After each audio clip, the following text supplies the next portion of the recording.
మనసును జయింపజేస్తుంది. మనసులో నిలకడను సంపాదిస్తుంది.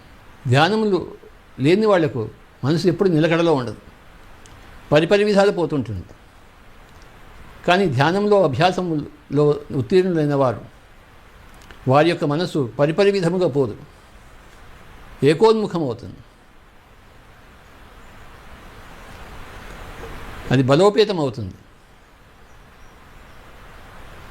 ఏకోన్ముఖము బలోపేతమైన మనస్సు అన్నిటినీ సాధిస్తుంది ప్రాపంచికంగా. ఆత్మవద్ద తనను తాను తెలుసుకున్నవాడు ప్రాపంచికంగా అన్నీ సాధిస్తాడు. బలోపేతమైన మనసును సంపాదించుకుంటాడు, ఏకోన్ముఖమైన మనసును సంపాదించుకుంటాడు. లేకపోతే ఎలా ఉంటుందంటే ఒక అడుగు ముందుకి 2 అడుగులు వెనక్కి అలా ఉంటుంది. ఎప్పుడు ఏం చేస్తున్నామో తెలియదు, ఏం చేయాలో తెలియదు, ఎక్కడికి పోతున్నామో తెలియదు, ఎందుకు వెళ్తున్నామో తెలియదు. అంతా గుడ్డెద్దు చేలో పడిన చందాన ఉంటుంది. కానీ ధ్యానం ద్వారా ఆ గుడ్డెద్దు తన గుడ్డితనాన్ని పోగొట్టుకుంటుంది. ఏ చేలోనూ పడద గుడ్డెద్దు, ఎందుకంటే గుడ్డితనాన్ని పోగొట్టుకుంది. ఇతరుల వల్ల తనకి హాని లేదు, తన వల్ల ఇతరులకు హాని ఉండదు. గుడ్డెద్దు చేలో పడితే ఆ చేలు చెడిపోతుంది, దానివల్ల తనకు కూడా చెడిపోతుంది. ప్రాపంచిక జీవితం కూడా అస్తవ్యస్తంగా ఉంటుంది. ఎక్కడైతే ధ్యానం లేదో, ఎక్కడైతే ఆధ్యాత్మికత లేదో ఆ ప్రాపంచిక జీవితం కూడా ఎందుకు పనికిరానిది అయిపోతుంది.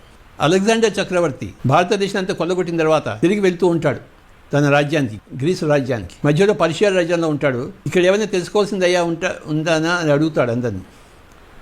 ఇక్కడ ఒక మనిషి ఉన్నాడు స్వామీజీ, అంతకన్నా ఇంకెవడు లేడు, ఆ మనిషే గొప్పవాడు, అయితే ఆ గొప్పవాడు నా దగ్గర తీసుకురండి అంటాడు అలెగ్జాండర్ చక్రవర్తి. ఆ మనిషి మీ దగ్గర రాడండి, మీరే కావాలంటే ఆయన దగ్గర వెళ్ళొచ్చు అంత. అవునా, నా దగ్గర రాడా, నా అంత చక్రవర్తి దగ్గర రాడావాడు, నేనే వెళ్ళాలా, సరే వెళ్తానులే అని అలెగ్జాండర్ చక్రవర్తి వెళ్తాడు, బయలుదేరుతాడు ఆ అబ్బాయి దగ్గరికి.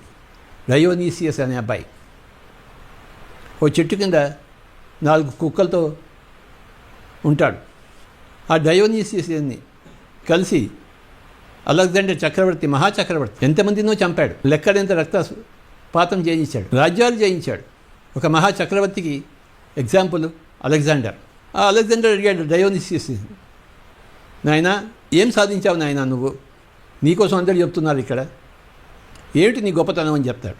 అప్పుడు డయోనీసియస్ అంటాడు అలెగ్జాండర్తో, స్వామి నా గొప్పతనం ఏంటో తెలుసా, నేను ఎప్పుడూ ఆనందంగా ఉంటానంటాడు, నాకు ఆనందానికి కొరతే లేదంటాడు. నా కుక్కలు నాకు ఆనందాన్ని ఇస్తుంటాయి, ఈ చెట్టు నాకు ఆనందాన్ని ఇస్తుంటుంది, ఆ మేఘాలు నాకు ఆనందాన్ని ఇస్తుంటాయి, ఈ నేల నాకు ఆనందాన్ని ఇస్తుంటుంది, నా శరీరం నాకు ఆనందాన్ని ఇస్తుంటుంది, ఆ సూర్యుడు నాకు ఆనందాన్ని ఇస్తుంటాడు, ఆ చంద్రుడు నాకు, ఆ తారలు, ఆ నక్షత్రాలు, ఆ గాలి, చల్లటి గాలి నాకు ఆనందాన్ని ఇస్తుంటుంది. నా ఆనందానికి కొదువే లేదు నాయన, నేను బ్రహ్మాండమైన ఆనందంలో జీవిస్తున్నాను నాయన అంటాడు డయోనీసియస్ మరి అలెగ్జాండర్ చక్రవర్తితో. అప్పుడు డయోనీసియస్ ఇంకో ప్రశ్న అడుగుతాడు అలెగ్జాండర్కి, నాయన నువ్వు ఇన్ని రాజ్యాలు కొల్లగొట్టావు, నువ్వేం చేస్తావు, వీటన్నిటిని, ఈ ధన సముదాయాన్ని నేను తీసుకుని నా రాజ్యానికి వెళ్ళి నేను అక్కడ శేష జీవితాన్ని హాయిగా గడుపుతాను అన్నాడు.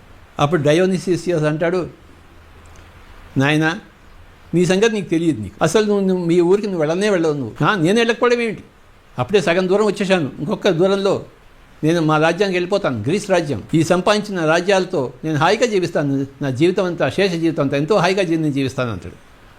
నువ్వు అక్కడికి పోలేవయ్యా అంటాడు ఆయన. వీడికేదో పిచ్చి పట్టిందని చెప్పేసి అలెగ్జాండర్ చక్రవర్తి వదిలిపెట్టేసి వెళ్తాడు. కొన్ని రోజులు పోయిన తర్వాత ఒక జబ్బు వస్తుంది అలెగ్జాండర్ చక్రవర్తికి. జబ్బు వచ్చేసి చావుకు దగ్గరగా తయారవుతాడు. చచ్చిపోతూ ఒక శవపేటికని తయారు చేస్తాడు. తన 2 చేతులను బయట పెట్టడానికి 2 రంధ్రాలు తయారు చేసి, నాయనా నేను చనిపోయినప్పుడు నా చేతులను ఈ రంధ్రాలతో ద్వారా బయటికి పెట్టండి, ఖాళీ చేతులతో వెళ్తున్నాడు పైలోకానికి అలెగ్జాండర్ చక్రవర్తి అని అందరికీ చెప్పండి నాయన, ఇదే నా జీవిత సందేశం అన్నాడు. అంటే నా జీవితంలో నేను ఏమేమి చేయకూడదో అవన్నీ చేశాను, ఏమేమి చేయాలో అది ఒక్కటి కూడా చేయలేదు, అందరూ నాలాగా చవటలుగా ఉండకూడదు, ఇదే నా జీవిత సందేశము, నన్ను చూసి అందరూ నేర్చుకోండి, ఏం చేయకూడదో నేర్చుకోండి, ఈ డయోనిసిస్ దగ్గర ఏం చేయాలో నేర్చుకోండి అని ఎప్పుడు సంతోషంగా ఉన్నాడు ఆయన.